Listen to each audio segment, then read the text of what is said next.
Okay, as anybody would know, you got to have air for your PCPs, and things like this dissipant tank, or excuse me, doing a few too many things. The whole point of this is one of the main problems that even I have been through plenty of these. Sometimes I'll get a couple years out of them, other times I'm not. But anyhow, this is about the heat dissipation catheter, which goes from here down to here, and there's also this one to this one. A lot of times what you're going to find out with this stuff is these little gaskets, they're pressure, I forget the exact name of these washers, but what they are is a high pressure washer slash gasket. And even if you keep your temperatures correct, and I mean like below 60 Celsius, 70's the max recommended, but you see here I run this with like a full-on bucket, and I put in blocks of ice, or excuse me, like 1 gallon containers of pre-froze ice. So now what I'm going to do is I need to replace this part with another one of my parts, Young Hengs, and this is, as you can tell, it's probably made in the same factory and everything. I mean, they're interchangeable. This is a really common failure, and that's why I thought maybe I'd try and attempt to make another video. One of the things that you can easily screw up with this is when you pull this one off, if you can see, this is pretty well bent right through here, and unfortunately this machine came to me about 2 weeks ago, and it's had problems from the get-go. Sometimes it's the second one this month, and it's now, if I hadn't had a dozen of them and about 15 to 20 other types of compressors in the last few years, I would have different thoughts on this. But there's things like the burst disc that's easy to replace, but these kinds of things, why I'm talking about this is because you have to be really careful when you're removing this, because you'll wind up ruining the valves here, and this is going to blast all the leaks out, or not the valve, but the seals within here, between here and here, and between here and here.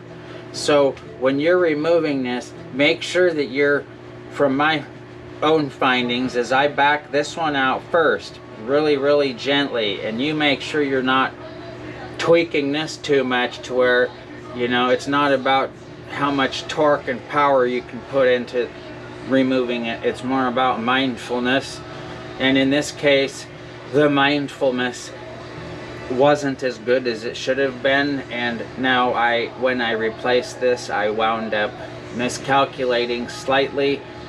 I put a tiny bit of a bend on it, and this is why I'm making this one. So we'll see, maybe it works, maybe it doesn't. Something maybe this video can capture is that if you can see these, and this is the kind of gasket and washer that you'll get in your kit. You get all sorts of filters and rings and burst discs and stuff like this, but mostly it's more, I found this to be my highest likelihood to fail. This auto stop thing pretty much fails and is inaccurate from the get-go, and I've had enough of them that I can go ahead and say that. I use this, I plug this, it's a duct controller, works up to like 1500 watts. I replace the probe, and I'll have this hanging up on whichever wall I've got. And the reason that I do this, I didn't realize it was out, but the reason I do this is not to cut it off and stop it at a certain temperature, but for me merely to be able to see it from across the room.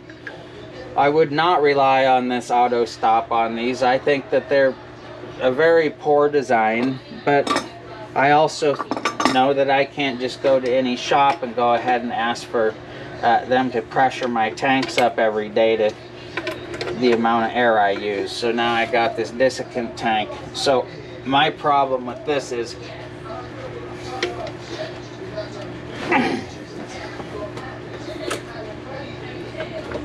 that I need more leverage.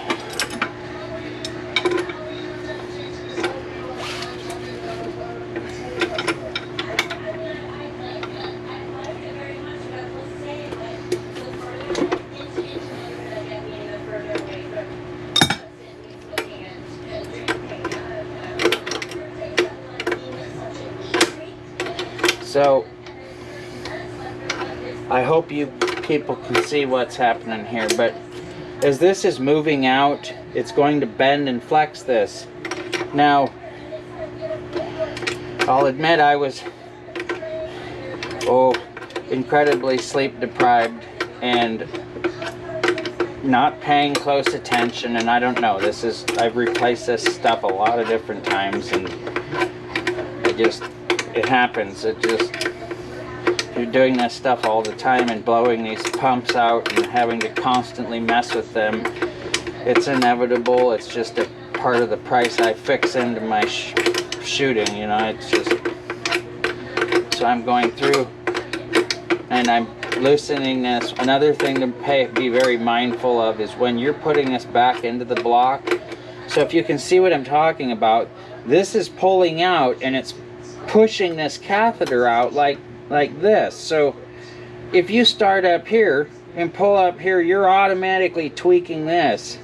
And so that's what like I said, I was tired and I messed up. I mean, this has got to be 15-20 times or something I've done this, had to change these parts out.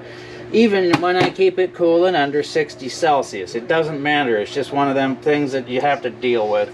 And so hopefully in this case, it will be a case of not a malalignment. Now it's finally breaking free.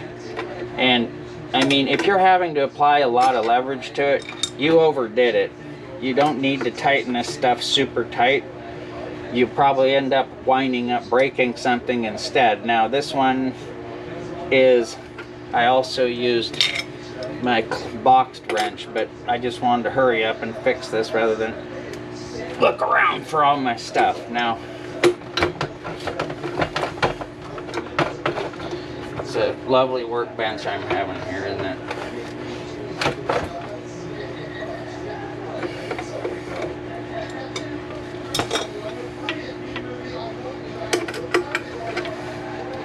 So you'll see, because it's one working with the other, it's just, I can't emphasize enough, like, you have to watch this. This stuff is, you can see how easy this got bent, and this is, you know, like, definitely it takes a while to replace these. Not only are they $350 plus tax and all that, and the wait time, it's, you have downtime. And if people are like me that like shooting, more like need to shoot every day, this is an issue. And so this is why I figured, well, there's some people asking me lots of different questions because of my other videos. I finally figured I should post. So now, normally I would go through and replace these gaskets. It comes with a kit, alright? But because I've just replaced these gaskets for the time being, I'm running a test on this. So here's how, remember, for applying the least amount chance of possibly bending this and screwing it up, see how I'm I mean, it's finger tight. It's going in nice and threaded, but in the process you need to pay attention to, like, what exactly is happening down below.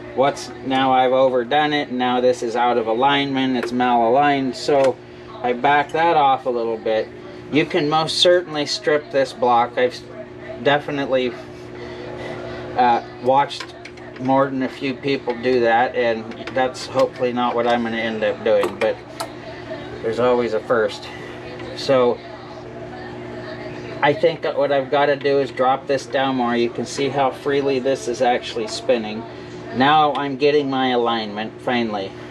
So this is almost going in without much hindrance, without much of a problem. The thing is that you need, for the engineering factors, when you wind up with a bend in this, then, you know, you've gone ahead and changed its design, and so that inherently is another issue. And like, as you can see right now, this is not my first time doing this, and it probably looks like it is.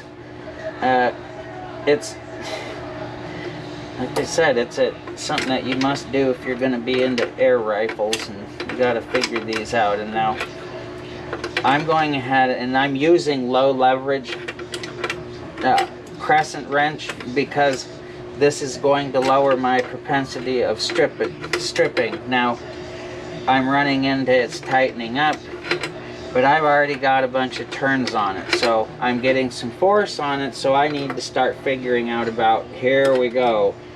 See, now this is so light that I could nearly turn it. Okay, now once I'm starting to get any flex on this, then I need to think, oh, sorry, I'm in a leg cast, I blew my knee out. Ouch. Oh, I'm addicted to skiing, and I just keep on breaking things while I'm skiing. So, story of my life. Sorry about that flare up. I'm not gonna pause the video, it's just how it is. Okay, so back. Wow, that was a shot of pain. Okay, I hope you people can see this is mangled, and this was my own fault, and I knew better.